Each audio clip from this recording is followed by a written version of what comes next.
Stop. God told me to warn you. Chosen one, right before your breakthrough, a trap has been set on your path, and it is dressed to look like a gift. Listen to me. You are closer than you know. The last stretch is always the most dangerous. Not because you lack strength, but because the enemy gets creative. He won't show up with red horns and a pitchfork. He'll show up with an opportunity, a shortcut, a door that swings wide open the moment you are about to give up. And something in your spirit already knows it's off. This is not a coincidence. This is not fear talking. This is not you being ungrateful for an opportunity.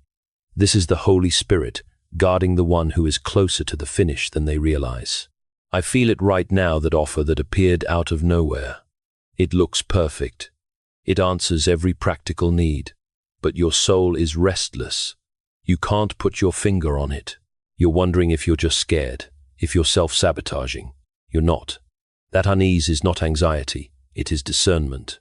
The pull to abandon the slow, right path to take the quick fix is the trap. And if you step into it, it will delay what heaven has already set in motion over your life. Not destroy it. God is faithful, but delay it. And that delay carries a cost you don't want to pay. Do you know why I'm saying this? Because God is saying it first, and He is not silent about the schemes against His child of heaven. Today, by the time you finish listening, you will recognize the trap for what it is, and you will see the way of escape that heaven has already prepared right beside it. But before you take one more step, you have to see the nature of this trap, so walk carefully with me. Stop. Look at what just presented itself. It came wrapped in a bow at the exact hour you were aching for a door to open. The timing felt uncanny, almost divine, and that is precisely what should make your spirit pause. The one who sets a snare knows your calendar better than you think. He knows when you are tired, when you are hungry, when the waiting has worn a hole in your hope, and He will set the table right then. Your senses will say finally, but somewhere beneath the ribs, something flickers, a quiet, unignorable check. Do not ignore it. That flicker is the Holy Spirit, sharpening your sight in real time. Walk with me a little further. See the contour of the thing. It always wears the same mask, a shortcut that neatly bypasses the long, slow ground of integrity you have already cultivated. A relationship that rushes you past wise counsel. A deal that insists now is the only open window. A distraction so weighty it suddenly demands all your attention, every waking thought, as though the world will tilt if you do not chase it this instant. It looks like a rescue. It smells like provision, but it tastes like compromise the moment you move toward it. The sign is never hidden. The thing will not sit still long enough to be prayed over. It pulls you when you are barely on your feet, because it knows that if you were fully rested in God, you would never touch it. Haven't you felt it lately? That specific, sticky pull towards something that appeared perfect, right shape, right offer, right people, yet left your spirit humming low with unease. You talked yourself out of the warning. You called it nerves. You told yourself you were being overly cautious. But chosen one, you are not overly cautious. You are a child of heaven learning the weight of your own discernment. And God is saying something you need to hold on to tightly. This false opportunity positioned itself at this exact junction not to bless you, but to pull you off the narrow road before a real door ever arrives. The enemy is not random. He is strategic. He studies what you have been praying for and hands you a counterfeit 1 mile before the genuine place of promise. Here is where many sincere believers make a painful pivot. Hearing danger, they begin to flinch at every open door. They become suspicious of any good thing, afraid that God is capricious, that blessing is a mirage. That is not where the Holy Spirit is leading you. He is not telling you to reject every door. He is teaching you to test the one that arrived too conveniently, the one that pressures you to abandon the quiet order of prayer, the one that requires you to silence the very voice that has kept you alive. Paul knew this rhythm. His story is not a lesson in paranoia. It is a lesson in inner navigation. When he was shipwrecked, bitten, beaten, he did not grow cynical about open harbors. He grew precise about which shore the Spirit allowed him to touch. The same Spirit now lives in you, so breathe. The startle you felt, that flash of alarm when you first sensed the trap, was not weakness. It was the gift of heaven waking you up before the hook sank in. Let that alarm settle now into a steady, calm knowing. You do not have to scramble. You do not have to panic decline every opportunity that glitters. You only have to stop, look again, and ask the question that evil cannot answer. Does this thing bow to God's timing? Or does it demand I override His peace to reach it? A genuine gift will wait for you to pray. A trap will rush you. That is the test. Simple, quiet, deeply practical. And here is what I want you to carry as hope. If a trap has been laid this carefully for you, if the enemy has gone to such elaborate lengths to mimic an open door, then there is a reason it is happening right now. The adversary does not waste his best counterfeits on someone who is not dangerous to his kingdom. He does not build a precise replica unless the real thing is about to arrive, and he is trying to intercept you. So the very presence of the imitation, though it startles you, should ultimately encourage you. It tells you that you are on the correct road, that what God has spoken over your life is so significant that darkness felt the need to distract you. The trap itself is a backward confirmation of your assignment. Let that truth steady your hands and keep you from cynicism. You are not walking into blindness. You are walking into tested, spirit-honed sight. Listen. You have to hear this. Chosen one. The trap is not there to stop you. The trap is there because you are nearly there. Think about it. No one lays a snare on an empty road. No hunter sets a trap where the game never walks. The enemy does not waste his energy on a life that is going nowhere. He contests the ground that is about to be taken. He fights the last mile hardest. Do you see what that means? Every ambush, every false opportunity, every distraction that feels perfectly timed to the moment you are about to step into your promise, that is actually the evidence that you are close. The snare is a signpost. The resistance is a confirmation. The very fact that you feel pressure right now, that you feel this strange heaviness, this strange pull to rush or to quit, that is a backward confirmation that you are on the right road. But let me be clear about something. The enemy does not set traps for people who are already there. He sets traps for people who are about to arrive. He cannot stop you from arriving, but he can try to make you turn around in the last stretch. He can make you doubt the door you were just about to walk through. He can make you slam it shut yourself. So here is the reframe the Holy Spirit is giving you today. What was timed to derail you is actually surfacing now so that you can step around it before you arrive. God is showing you the trap on purpose. He is not letting you walk into it blind. The fact that you see it, that you feel the tension, that you are discerning something off about a door that looks so good but feels so wrong that is mercy. That is heaven shining a light on the path right before you step. I want you to turn that fear into proof of value. Look at it this way. The enemy does not waste a trap on someone going nowhere. If you were not dangerous to his kingdom, if your assignment was not weighty, he would let you pass without a fight. The contest you feel is the cost of your calling. The attack you are sensing is the tax on your destiny. Do not let it frighten you. Let it steady you. But here is the caution, and it matters. Do not let this make you reject every good thing out of fear. Discernment is not cynicism. Discernment weighs each door in peace, not in suspicion. You are not called to slam every door because one might be a trap. You are called to stand still, to listen, to ask the Spirit, is this the way, or is this the counterfeit? And when you are in that posture of peace, you will know. The trap feels frantic. The trap rushes you. The trap says, if you wait, you'll lose it. The real door waits. The real door lets you breathe. It does not demand your urgency. It invites your faith. So here is what God is saying to you right now. The one who has been feeling the pressure. The one who almost took the bait. The trap means you are close. The snare is not a stop sign. It is a mile marker. It is the evidence that the breakthrough is breathing on the other side of this moment. And this is not only encouragement, this is anchored in a promise that God made. He promised a way of escape every single time. Let me read it to you. In 1 Corinthians chapter 10, verse 13, God is faithful, who will not suffer you to be tempted above that ye are able, but will with the temptation also make a way to escape, that ye may be able to bear it. That is the verse. That is the anchor. He does not just promise you will survive the trap.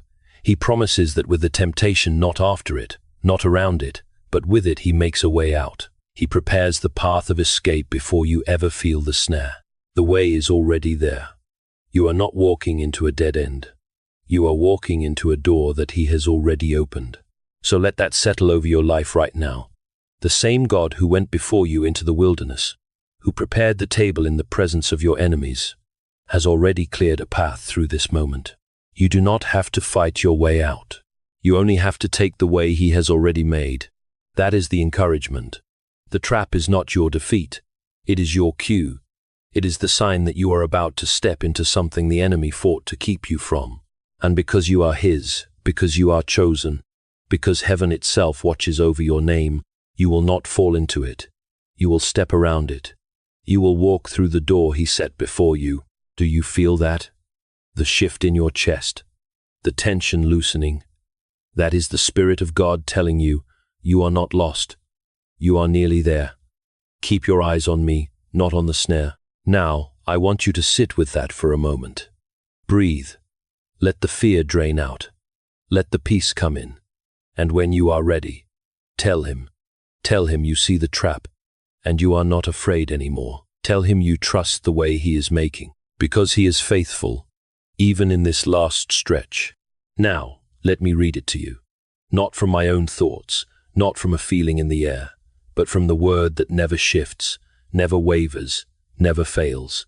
God is faithful, who will not suffer you to be tempted above that ye are able, but will with the temptation also make a way to escape, that ye may be able to bear it. 1 Corinthians chapter 10, verse 13. That verse, that promise, it's been sitting there for 2,000 years, and it is written for you right now, in this exact moment. The chosen one is not forgotten in the middle of the trap. The trap is not bigger than the one who holds you. Let me unfold it for you. First, God is faithful. Not God might be faithful if you do everything right. No, it is a settled fact, a solid rock under your feet. He is faithful. That is who he is. It does not depend on how you feel, how strong you are, or how much you understand. It depends on his character, and his character does not change. Second, who will not suffer you to be tempted above that ye are able. The temptation, the trap, the pressure, the false opportunity, it is real, but it is not stronger than the grace already given you. The enemy wants you to believe you are alone, that you cannot bear it, that you will break. But God says, I have measured it. I know exactly how much you can carry, and I will not allow more than that. The threshold is not your limit, it is his protection. Third, but will with the temptation also make a way to escape. Notice the word with, not after, not if you survive. With, inside the very situation, beside the snare, he has already placed an exit. You do not have to wait for a miracle to appear from nowhere, it is already there, hidden in plain sight. Your job is not to create the door. Your job is to see it and walk through it.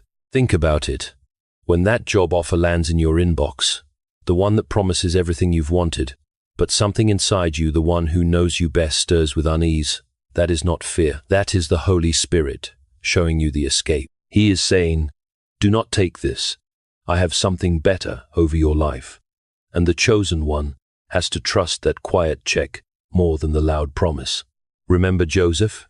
The trap in Potiphar's house was real, the temptation close. But the way of escape was not a door. It was his own feet, running. He didn't outsmart the trap. He took the exit God had already placed beside the temptation. That is your model. And the chosen one sees, because the Holy Spirit opens your eyes in the middle of the chaos. That check in your spirit, that quiet voice that says don't go there, that sudden unease about a decision that looked perfect, that is the way of escape, showing itself. Do not ignore it. Now, bind it to your life. You, right now, listening, God is saying to you, I have prepared a way out. You do not have to outsmart this trap alone. You do not have to be smarter than the enemy, faster than the lie, stronger than the pressure. You only have to take the way I already made. And here is the thing. That escape will not look like a grand rescue. It might look like a closed door that hurts. It might look like a delay that makes no sense. It might look like a small, quiet voice that tells you to wait, while everything inside you screams to move. But the way of escape is always humble. It never shouts. It does not need to, it is already there. So let that verse settle into your chest. Let it trade your anxiety for confidence. You are not slipping through this by luck. You are not barely making it.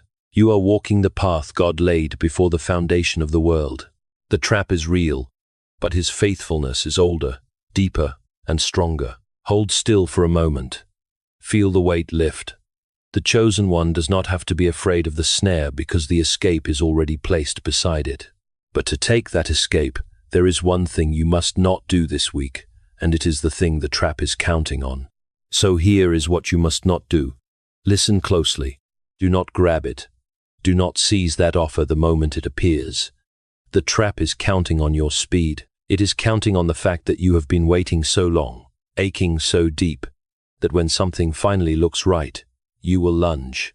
And that lunge is exactly what springs the snare. The enemy knows you are tired. He knows the waiting has worn grooves in your faith. He knows you have watched other doors close, other promises delay, other prayers go unanswered. So he waits until you are hungry enough to eat anything. And then he sets the table. Do not rush to seize the too good to be true opportunity this week. I mean it. If it feels like it fell from the sky too fast, if it demands a decision before you can breathe, if it whispers this is your only chance, stop. That urgency is a lie. God does not panic. He never corners you into a yes. The Holy Spirit leads with peace, not pressure. If there is a deadline designed to bypass your prayer life, that deadline is part of the trap. Haste is exactly what the trap requires. It cannot work if you pause. It cannot work if you test it. It can only work if you move before you think. So the enemy will make you feel like you are losing something by waiting. He will show you the clock. He will show you other people taking the offer. He will make hesitation feel like disobedience. Do not believe it. The righteous are as bold as a lion, but boldness is not panic. Boldness is the calm confidence that says, I will wait on the Lord, and he will not be late. Boldness does not grab. Boldness trusts. Boldness knows that the God who opened the Red Sea does not need you to swim across a river of compromise to get to your promise.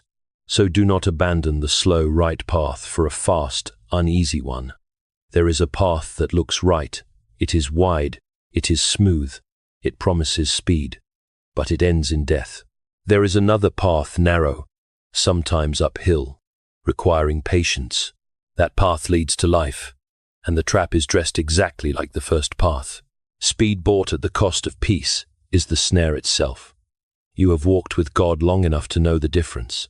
Peace is not the absence of fear. It is the presence of something steady. When you rush, that steadiness shatters. You start second-guessing. You start defending a decision you never prayed through. You start telling yourself, I felt something, when really you just felt the pressure of the moment. But you are the chosen one. God is faithful, who will not suffer you to be tempted above that you are able. He knows your breaking point, and he has already built an exit. But you will not see that exit if you are already running through the wrong door. So anchor your steadiness here. Your breakthrough is not slipping away. It is not a train you will miss. It is not a door that only opens once. The God who began a good work in you is faithful to complete it, and he does not need your panic to finish the job. The right door does not require you to violate your peace to enter it. If you have to push past the Holy Spirit's quiet check in your spirit to say yes, it is the wrong yes. Hear me, chosen one. The enemy wants you to believe that patience is passivity. It is not. Patience is the posture of a warrior who knows his commander has the map. Patience is not sitting still. It is standing guard over your own heart until the right thing appears. And when the right thing appears, it will come with a witness. It will come with confirmation. It will come with a peace that passes understanding. Do you feel the Lord steadying you right now? That is not weakness, that is strength. That is the Spirit giving you the anchor you need to weather this storm of opportunity. So this week, hold this posture. Pause before any rushed yes. Test it in prayer. Let patience expose what hurry would have hidden. Let the silence reveal what the noise masked. And if the opportunity is genuine, it will survive the pause. If it is from God, it will not vanish because you took a day to pray. If it disappears the moment you slow down, it was never yours to begin with. You are not losing anything by waiting. You are protecting everything. And the moment you step around the trap, the moment you refuse the counterfeit and walk right past it, watch what real breakthrough God leads you into instead. Because He does not just deliver you from the snare, He leads you to the table He has prepared, right in the presence of your enemies. That table is still set, and you are still invited. Do you feel that shift? The trap is behind you now. Not because you were clever, not because you ran faster, because you listened, because you waited. And the moment you refused the false door, the real one opened. Listen, this is the truth you need to hold tight. The snare that was set for you only proved how close you were to your breakthrough. The enemy doesn't waste a trap on someone going nowhere. He sets them right in front of the promised land, right at the edge of the well, right when the wall is about to fall. The very fact that you had to push past that temptation, that distraction, that counterfeit opportunity, that means you were already at the door. Do you see it now? The trap was the sign. The closer you are to what God has prepared, the louder the noise gets, the stronger the pull to act in haste, the more urgent the lie sounds. But you stood still. You let the Holy Spirit show you the way of escape. And now you are past it, safe. I want you to picture this for a moment. You have declined the false door. You have stepped around the snare. And what do you see? A path you did not notice before. It was always there. It was narrow, and it required you to bend low, to humble your pride, to trust that God's timing is better than your panic. But now you are on it, and the air feels different, quieter, clearer. The stillness is not empty, it is full of peace. That is the breakthrough. Not a loud explosion, not a sudden windfall, but the quiet relief of having waited, the deep knowing that you did not rush into destruction. You listened to the Spirit, you honored the warning, and now you are walking into what God prepared for you before you ever saw the trap. Do you feel that relief? It is the fruit of patience, it is the reward of discernment, and it is yours because the one who called you is faithful. He will not let you be tempted beyond what you can bear. He always makes a way out, and you have taken it. Now, chosen one, hear this declaration.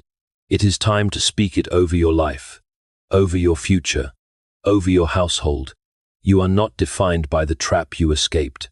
You are defined by the God who made the way. The same one who redeemed you from the pit is leading you now. He is not done with you. He is not surprised by what you faced. He is already preparing the next step. So I want to pray over you right now. Not a long prayer, a short, clear one that seals what God has done. Father, thank you for the way of escape beside every trap. I will not rush. I will not be deceived. Lead me past the snare and into the breakthrough you prepared. I trust your timing over my impatience.